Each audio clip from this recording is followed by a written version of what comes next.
Wena tulaba ali ku Nyondo Media amanya n'eddoboozi yenze Nyondo Rozet bana embadde muwulira Sophie Beauty Sport ku Nyondo Media ennaku zonna ng'ennete wallahi nnyirira kansoke neewaneko wallahi nange nnyirira naye nga omulimu gwonna gwa Sophie Beauty Sport era nga wolaba essaawa eno yennyini andi muno omukyala naye wono bamukolako dreads nga bw'omulaba alabika bulungi nnyo endabika yonna yaani Sophie Beauty Sport. So go wenna gy'oli muna Uganda tuli wano UAE Dubai. Yonna gy'oli nga wandyagadde okuba nga ate okolebwako ekyakabigamba nga akaviiri makeup weeyune Sophie Beauty Sport. Enamba zaabwe ez'essimu weeziri awo mukola mutya?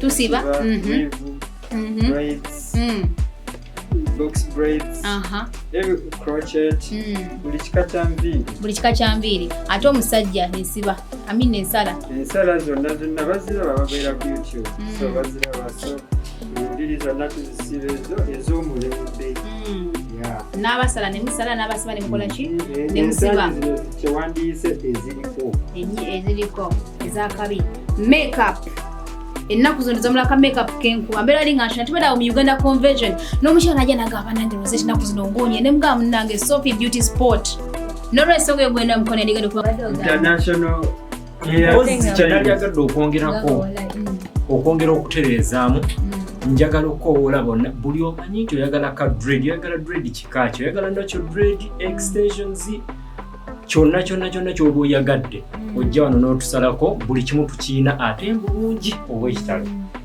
so kati bakasoma baffe tubakowoola mulabike nga mutwegattako tubawe services ez'enjawulo ffe tulina ebyakabi mutufollowingeko mujja kulaba yegwe Fredo kati kankubuuze dreads neno mukuza zino ze bakola kidda bana mu muzitandikire ddala kaakati dreads zino tusobola okuzisibira ddala nga tuviira ddala ku mutwe osobola okujja nga olina dreads zo ne bwe ziba mbi ne tuzirongoosa ne tuzirongooseza ddala bulungi nnyo bampita kanyike Fred oba bwempita Lasta Fredo oyo wamba ku kiddo buli kimu kitambula naye nga byonna oyagala kapenso oyagala kaviiri ki buli akaviiri konna keweetaaga okuwa services zonna tuzirina mukitegeera so kati abaagala braids nga miguwa abaagala emiguwa nga gya dread ebisinga byonna tubikola wiigi tugatta wiigi so byonna bimwali agadde kasitoma waffe yenna ali yatulaba kiyali babeyinulira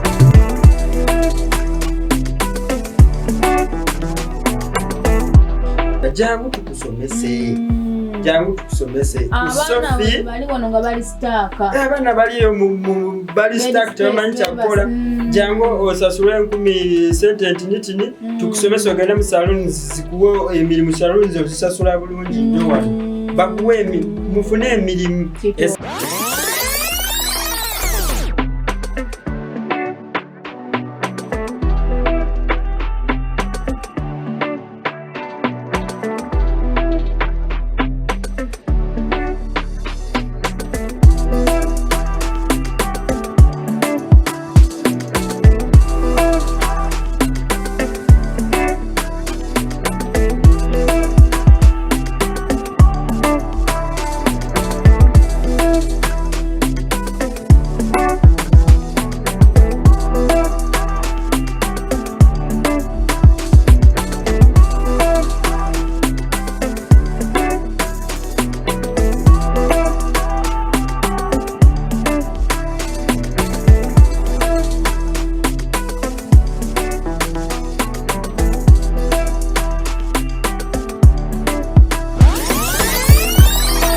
Okay, finally tulina Brenda Miles ku Sophie Beauty Sport.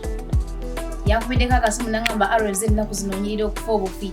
Njagala ontwale mu kafa akakupepeta akakulabisa obulungi nange ne musitula bulambalamba ne muleeta ku Sophie Beauty Sport nenga gwe natula bali ku Nyondo Media nkwaniriza okola kyamanyi okubanga otuyokumirako ng'otulaba. Atusanyiza kulaba Brenda.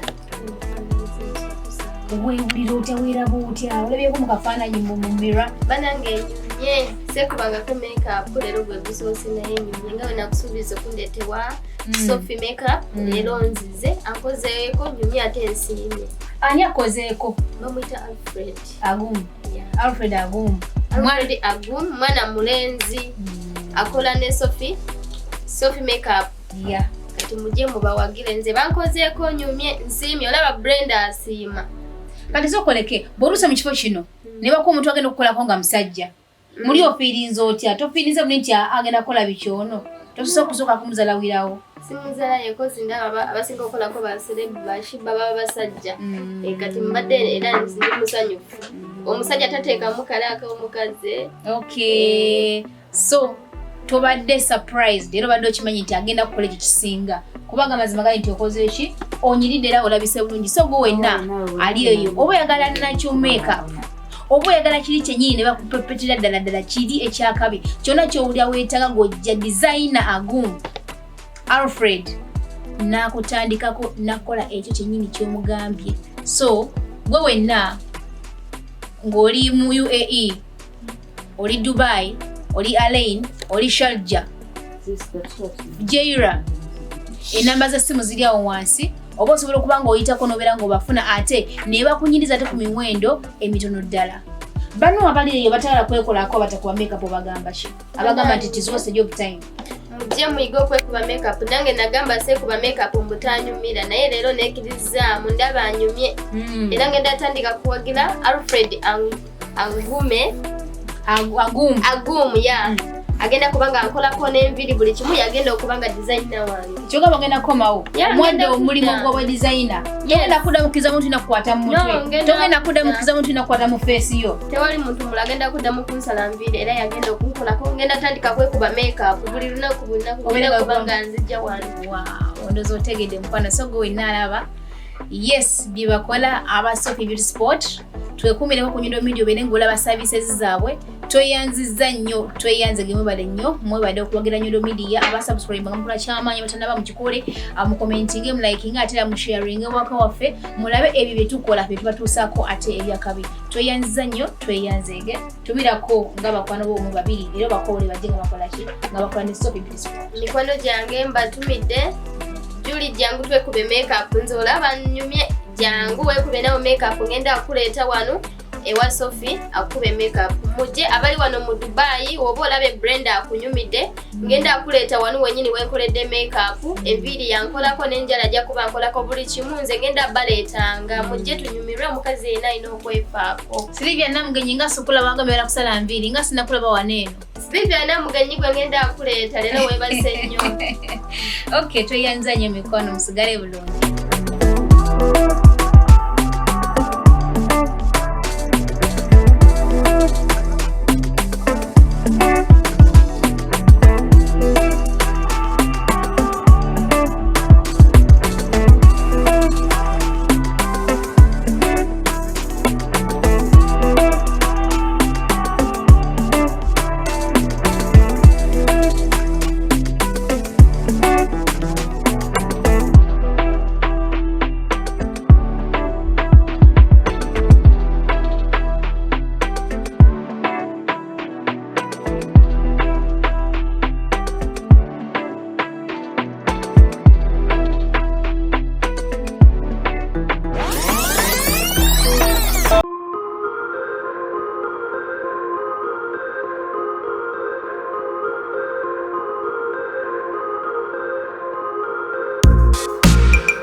Wete naye.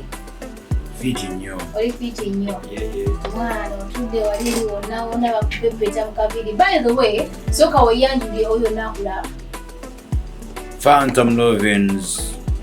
Yeah man, musician, songwriter, artist, everything. You see me? Straight out of Chadondo, Kampala, Uganda, East Africa. Yeah man, right about now in a DXB. Yes I am. Okay, ompalula. So bana bangi bawulira oluyimba olwabasensera. Naye abamu tebamanya ni yaluyimba. Oba abamu bayinza okuba nga bakulaba n'enjira okutegeera. Osobola otuwa akapeera ako nabo akasindira Nyondo Rozet kutuna emukizimbe. But I know I am a gangster, conscious and righteous, and I respect your feelings, girl. Okuva lwena kufuna njagala kukumanya, ompalula bwewaluzi ngamba, ze muli kyondowooleza. Okuva lwena kulaba, ompalula bwewaluze iye, ompalula.